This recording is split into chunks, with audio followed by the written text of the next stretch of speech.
Assalamualaikum warahmatullahi wabarakatuh. Perkenalkan, nama saya Nur Afnita SPD. Saya calon guru penggerak angkatan 11 dari SD Negeri 3 Dewantara, Kabupaten Aceh Utara. Hari ini saya tidak sendiri, saya ditemani oleh Ibu Khadijah SPD, yaitu beliau adalah guru kelas 6 di SD Negeri 3 Dewantara. Assalamualaikum Ibu Khadijah.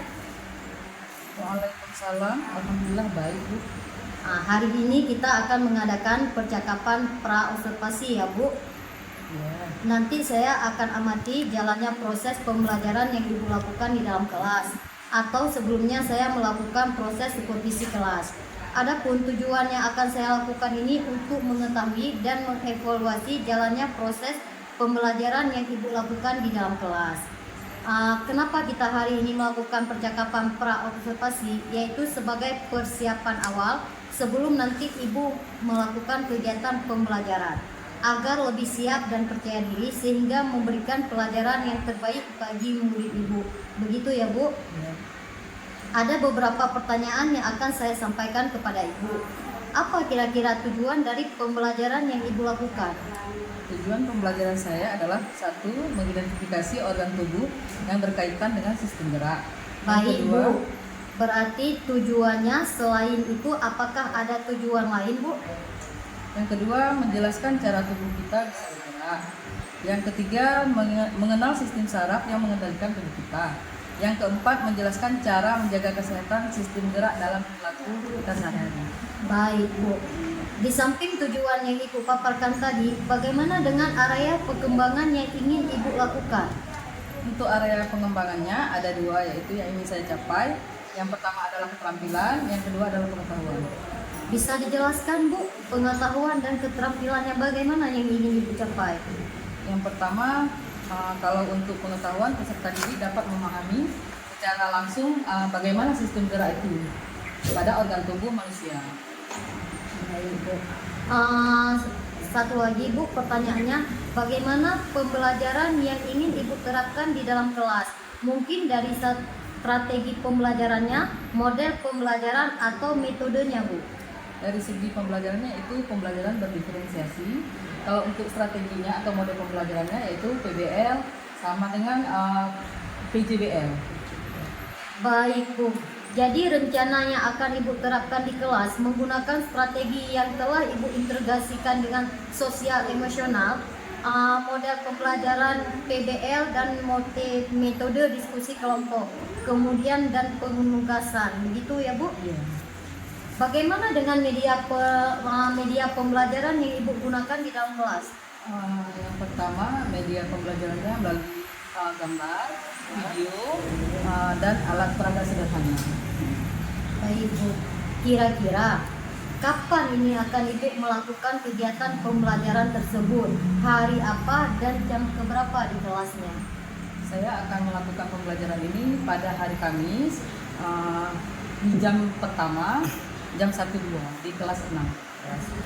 Oke Bu, saya akan melakukan pembelajaran tersebut ya Bu, dan saya akan mengamatinya. Baik Bu, jadi besok saya akan mendatangi kelas Ibu, saya akan melakukan supervisi, dan saya akan melihat dan mencatat hal-hal apa saja yang Ibu lakukan di dalam kelas. Nah, nanti setelah Ibu lakukan kegiatan pembelajaran, saya akan melakukan percakapan yang terakhir ya Bu, atau disebut dengan pasca observasi.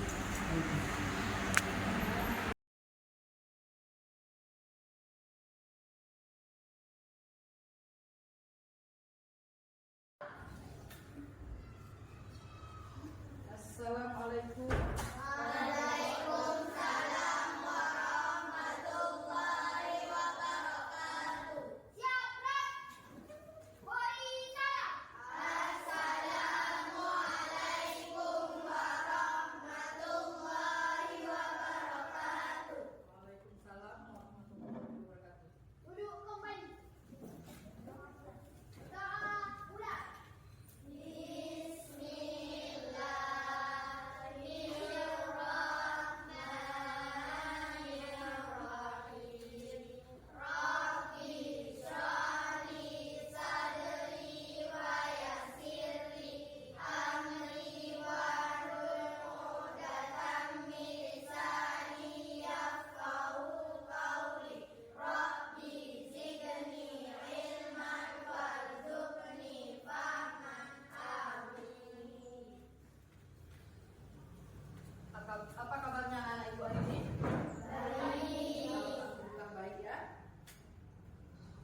fungsi tangan adalah untuk menggunakan hal-hal yang baik atau menjalani hal-hal yang baik.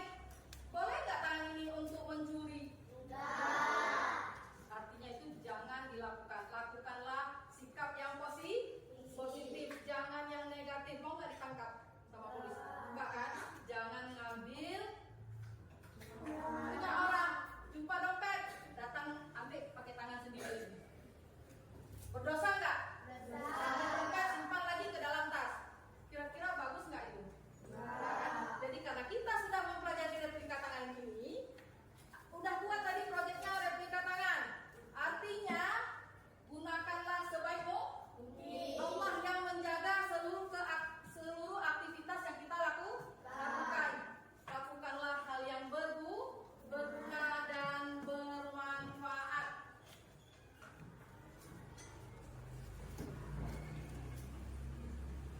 Sekarang sebelum kita pulang ya, lihat di bawah mejanya. Adakah sampah setelah kita membuat praktek tadi? Ada? Ada. Ambil kutip. Kebersihan adalah sebagian dari iman. Mantap anak ibu. Coba ketua kelas.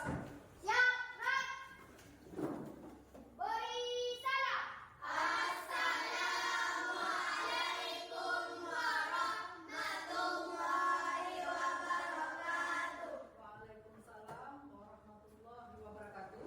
Sekarang silakan. Duduk kembali. Ya. Pakai alat tulisnya ya.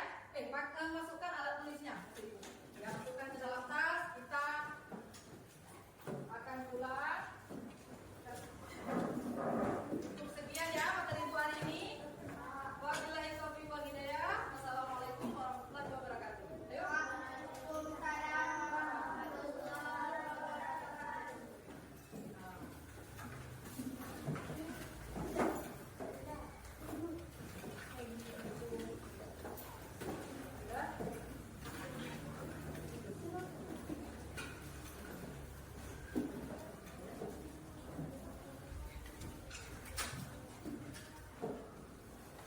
Ya, maju terus.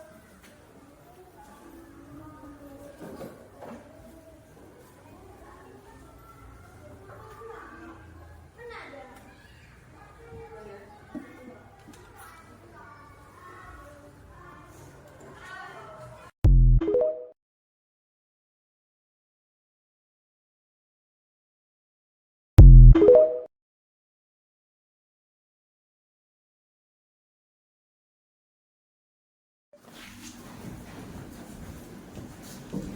Assalamualaikum Bu Nurul dan Bu Khadijah.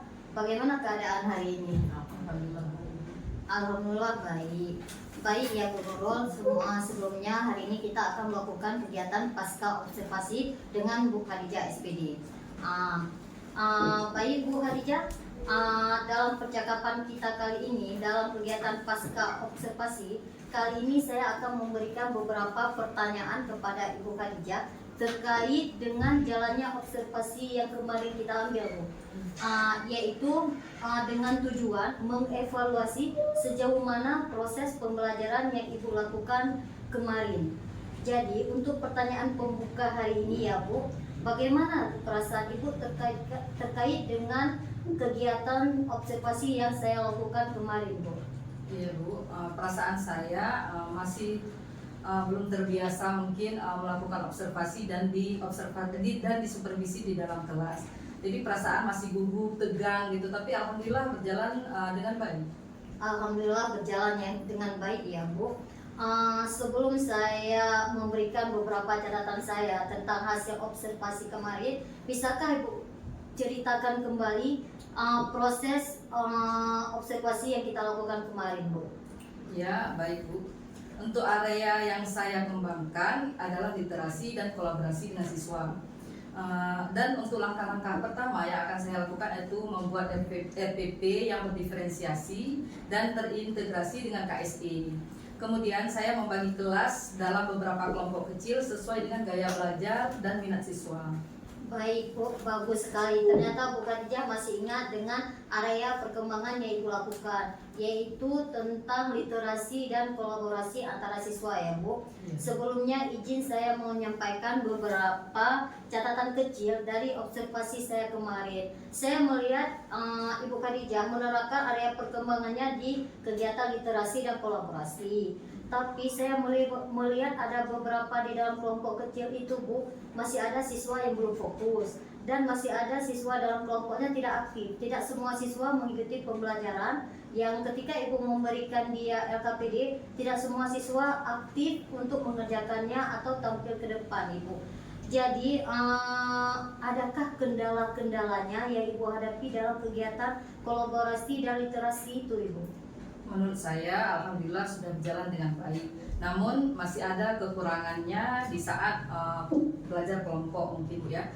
Yang pertama seperti Ibu bilang tadi, adanya kurang aktif dari segi anak-anak, kurang aktif dari kelompoknya. Mungkin masalahnya, kendalanya mereka tidak sarapan pagi mungkin, maka kurang fokus anak-anak ini. Jadi disitulah anak-anak terlihat lemas, mungkin dia sudah itu jika kita tanyakan pun agak terasa diam dan melamun. Dan satu lagi kendala yang saya dapatkan di dalam kelas itu pada saat saya memanage waktu Bu. Baik Bu, berarti catatan observasi saya, catatan kecil observasi saya sesuai dengan Ibu rasakan ya Bu. Berarti siswa kurang fokus dan di dalam kelompok masih kurang aktif. Menurut Bu Khadijah sendiri, mengapa hal itu bisa terjadi Bu? Ya seperti yang saya bilang tadi, kurang fokusnya anak-anak ini karena kalau sarapan pagi itu kan sangat penting bagi anak-anak yang pertama sebelum berangkat ke sekolah. Tapi di saat di sekolah jika mereka tidak sarapan pagi, dia yang pertama tidak akan fokus. Pada saat kita menjelaskan pembelajaran, mereka hanya diam, terpaku. Jika ada masukan pun dari teman, mereka tidak aktif untuk menanggapi itu. Baik Bu, berarti dari tadi hasil observasi setelah Ibu bilang catatan kecilnya, kendalanya yaitu siswa nggak aktif dan tidak fokus karena mereka tidak sarapan pagi. Berarti itu kendalanya Bu. Jika Ibu udah mengetahui, berarti hambatannya sekarang solusi yang Ibu lakukan untuk mengatasi beberapa kendala kecil tadi Bu? Jadi setelah saya melihat anak-anak seperti itu, setiap pulang sekolah saya mengingatkan kembali bahwa pentingnya kita sarapan pagi sebelum kita berangkat ke sekolah. Sebaiknya kita sarapan pagi. Jadi kegiatan proses belajar mengajar akan berjalan sesuai yang direncanakan. Baik Bu, baik sekali Bu. Berarti setelah Ibu dapatkan permasalahannya, Ibu telah mendapatkan solusinya. Pembelajaran ini bisa terjadi dengan harapan Ibu, dengan catatan Ibu, siswa harus sarapan pagi setiap paginya, bisa diterima. Pembelajaran yang Ibu berikan bisa diterima oleh siswa dan mungkin setelah mereka sehat sarapan bergizi, pembelajarannya bisa aktif dan bisa fokus ya Bu. Saya berharap dengan solusi yang Ibu berikan, tujuan pembelajaran yang Ibu harapkan bisa tercapai dan anak-anak bisa aktif serta di dalam kelompoknya bisa hidup ya Bu. Itu salah satu, karena dari hasil observasi saya melihat Ibu menggunakan diferensiasi yang terintegrasi dengan KSE ya Bu. Berarti saya berharap semua pembelajaran itu dapat tercapai dengan baik dengan solusinya yang Ibu berikan. Nah, kira-kira kapan akan Ibu lakukan untuk solusi yang Ibu berikan tadi? Semakin cepat ya semakin baik. Insya Allah besok akan saya lakukan Bu. Bagus sekali Bu Ijah, karena solusinya semakin cepat semakin baik. Semoga semuanya Ibu rencanakan dapat tercapai dengan baik. Untuk selanjutnya saya akan memberikan kesempatan kepada Ibu pengajar praktik saya, yaitu Bu Nur Amelia, untuk memberikan umpan balik dari percakapan pasca wawancara kita hari ini. Baik, makasih untuk waktunya Bu Nita.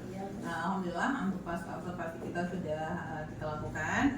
Di sini saya melihat catatan tadi dalam proses menanyakan apa yang dilakukan saat mengajar sudah sangat baik.